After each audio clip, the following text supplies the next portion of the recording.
Caleb, there's a blue chip ratio. Who puts it out? What is it? And why does it affect Tennessee?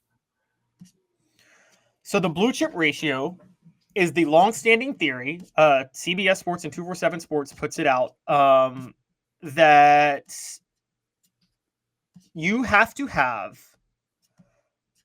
a majority of your signees on a recruiting trail over a 4-year period be 4 or 5 stars. A majority. And they track it, they show it, they go through history, and they're like, look at all the national champions. It's all above 50%. All of them, it's above 50%. You have to have a ratio above 50%. I do believe that. May I ask a quick interrupting question? Are these guys currently on the team, or this is where they signed? So are you saying, are you just judging the recruiting classes when they signed? Or are you saying Bob Jones is a junior and was a 4-star, so he's still on the team, so he counts, whereas if he'd gone somewhere else, he doesn't count? So I'm coming to that, actually, funny enough, because it used to be just for your previous 4 recruiting classes. That's what they did. They used up until 2023, it was your previous 4. The lowest ratio was Clemson in 2016, won the national title at a 52% blue chip ratio. But I mean, the average was in like the 70s. You got to be in the 70s blue chip ratio based on the averages. Now, they have changed it to, they're still going by that, but they have reorganized and looked at blue chip ratio when you factor in transfers and when you factor in just who's on the roster. And even at that point, Tennessee is nowhere on the list. Tennessee's on neither list. They don't have above 50% either way, either if you go transfers or just 4-year recruiting classes. And there's like 16 schools that have it above them. However, the author of the blue chip ratio, Bud Elliott, is considering Tennessee an outlier to be the first team to break the blue chip ratio mold, to say that they could be the first team without a plus 50% blue chip ratio to win the national championship. And his point is that they narrowly missed it because they're at 46%. And they have a transcendent quarterback in Nico Iamaleava. And one of the things that I've been saying, and he's now saying it with me, is that if you have a transcendent quarterback and you're somewhat in that range, you can ultimately still win it. He brings up last year Washington. They were outside of the blue chip ratio, but they got to the college football playoff because they had an elite quarterback in Michael Penix Jr. So he's saying that that could happen with Tennessee and maybe even go further. Now, another point I want to make is let's just start with that, Dave. He thinks that Nico Iamaleava is so great, and the combination of him with Josh Heupel's offense is so potentially potent that it could be the first combo to break the blue chip ratio mold. So he believes this, he's writing this is his own ratio, this is his own analytics, and he's saying that it could be broken. The trend could be broken. Yes. He's saying the trend could be broken because of Josh Heupel and Nico Iamaleava. Okay, now, specifically, like 3 people ask about the secondary. So as it ties into this topic, could the secondary actually help Tennessee's blue chip ratio? Because they're not experienced. They let everybody go, or the guys were out of eligibility, and they bring in a bunch of new guys. But the Jordan Matthews of the world and Ricky Gibsons of the world are 4-star players. So is the second, people are asking about the secondary, and I can't tell you if they're going to be any good. I can tell you they're more talented, and I'm as concerned as you are about them. But I will tell you that when it comes to stars, they got more stars around their name, don't they? They do have more stars around their name. And as a matter of fact, one of the mentions was if Tennessee can do it, if their secondary can step up, they could be something special. That is a big help. The underrated part of this is, I think the blue chip. So, Dave, I want to go just real quick. If you can engage me real quick, I'm looking at the previous blue chip ratios. The only ones not in like the high 60s. The only ones like barely the lowest ones. There were 2 in the low 50s.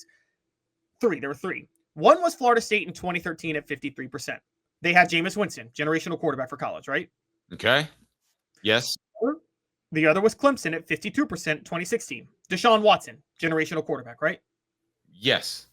By the way, 2 great women respecters, Jameis Winston and Deshaun Watson. Okay, sorry. The third one, and this is where this changes. Last year, Michigan, 54%. They didn't have a generational quarterback. What happened? there's a new era of college football where not only can a generational quarterback overcome the blue chip ratio, experience and chemistry can overcome it because of so much transfer portal stuff happening in college football and so much attrition that happens in college football. And Tennessee is the first school that has the chemistry advantage and the generational quarterback advantage, and I think they could overcome that. Okay, so guy's a 3-star out of high school, and then he's let's say Lance Hurd, and he's a 5. Was he a 5-star transfer? How does he was that a 5-star? Yeah, he was a 5-star out of high school and a 5-star. Do they factor in the transfer ranking, or do we know? They don't. No, they don't. But they did it this year. They went ahead and like CBS themselves were like, okay, here's what it would look like if you factored in transfers. And I'm curious. Do we have that? What would it look like? Yeah. Tennessee's would still. They don't have Tennessee's number. They did the top 16, but Tennessee would be below 50%. Tennessee would be below 50%. So let's make sure everybody gets it. Because Kyle asked, where is Tennessee in the blue chip ratio right now? Let me pull that. I don't know the ranking, but in the blue chip ratio, they're at 46%. They're at 46% with their blue chip ratio. Yes. What's a bigger factor? Is it Nico or the secondary? Because we got a lot of questions about the secondary. And I'm going to go ahead and tell you right now, I have more faith in Nico than the secondary. That is almost like you've got a checking and savings account. The savings account, I almost have Nico in that account. I feel that confident he's going to be good. Whew. I may be overdrafted on my checking account because I don't know that the secondary is going to be any good at all, Caleb. I don't. I think it will be, but I don't know it. Yeah, is the savings account... What if it's a savings account that has accrued so much money that even if you're struggling in your checking account, you can afford to even pull from your savings account, even though it's not advised. Like the overdraft protection where they pull it from your savings. And then I guess all of this would make Josh Hypo what? The 401k. Portions of the program brought to you by Quality Tire Pro. The Eberle family has been serving Chattanooga's community since 1957. All major brands of tires, full service automotive brakes, alignments, oil changes, more. All work is covered by a nationwide warranty. Tell Bo that Off the Hook Sports said hello. We greatly appreciate that. Tell Bo that Off the Hook Sports said hello. So when you look at Tennessee's talent level, I think the exciting thing is the Vols will be more talented in the years to come. So while you're saying that there is a window there, Tennessee could have a larger window if they recruit well, and that would not be as tied to Nico or the fact that Tennessee's offense is taking advantage of some unusual rules. That would just be, I'm a good coach. My name's Josh Heupel, right? Yeah, where I would compare it to is, we've talked about this at length, but I'll bring it up again. You told me this. Even John Chavis figured out Spurrier's fun and gun offense by what, 99, you'd say, with the Prowler package? Right in there. Yeah. Yeah. Spurrier then goes to South Carolina. Guess what? Spurrier is able to secure a recruiting class that South Carolina was never able to get before because his name was Steve Spurrier and he'd already had success. So it didn't matter that his offense was figured out. He was able to adjust and he was able to recruit because he had success. And by the way, I'm sure Spurrier didn't even work that hard at recruiting, but he was still able to land top talent that South Carolina could never land before. Let me ask you a question. This is way off the wall. If the god of fate, whoever that might be, came to Josh Heupel in a private room in that office that I've gotten a tagline shooting from Philip Fulmer a time or two before. If somebody came to him and said, you can make the college football playoff every single year of your career, but you've got to run the wishbone, or you can take your chances with what you're doing now, what do you think he would choose? I mean, he could coach 20 years. So if you make the college football playoff 20 years, you're probably at least going to be in a championship game, right? You're probably at least that good where you win maybe even a national title. Surely if you're in it 20 years, you win a title. Well, that's debatable because remember this. Nebraska ran the Power I under Tom Osborne takes over in what, 75, 76, something like that? Yes. How many years did they run the Power I and stay in the mix before he finally broke through and got a national title? I mean, he was doing it for 20 years before he actually won it, right? It's a great point. It's a great point. Trevor says, Dave, I have a ton of faith in Nico too. It's just against the top teams in the country. You can only keep up if you are solid in all areas. That's my hesitation this year. Well, I certainly don't blame you and completely understand that. We go to Not true. I'm going to disagree. Well, I don't think you have to be.